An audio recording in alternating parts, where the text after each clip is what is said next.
Salah satu film yang juga saya sukai adalah film Aftershock. Film tentang sebuah tragedi gempa bumi yang terjadi di sebuah kota kecil di Tiongkok, di mana seorang ibu harus memilih untuk menyelamatkan anak laki-lakinya atau anak perempuannya yang terperangkap di bawah reruntuhan. Akhirnya ia berkata kepada para petugas penyelamat, "Tolong selamatkan anak laki-lakiku."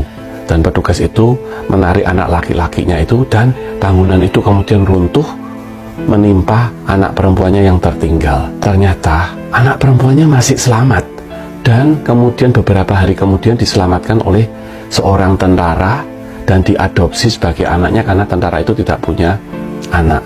Tapi si anak perempuan ternyata mendengar apa kata-kata ibunya, sehingga ia merasa dendam dan marah bahwa ia tidak terpilih.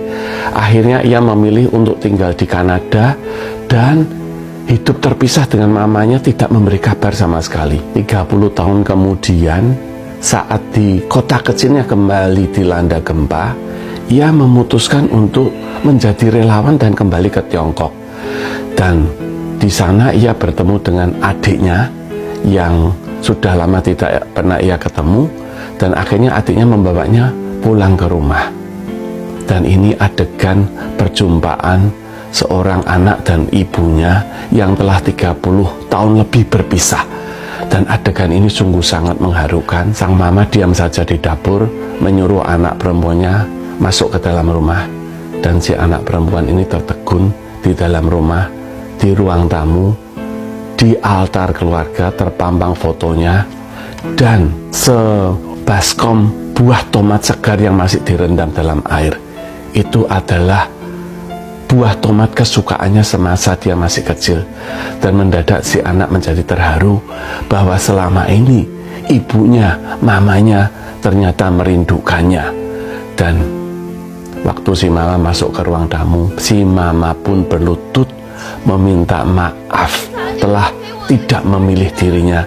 Tapi si mama mengatakan, "Aku merindukanmu setiap hari selama 30 tahun. Kenapa engkau tidak pernah mengodak aku?"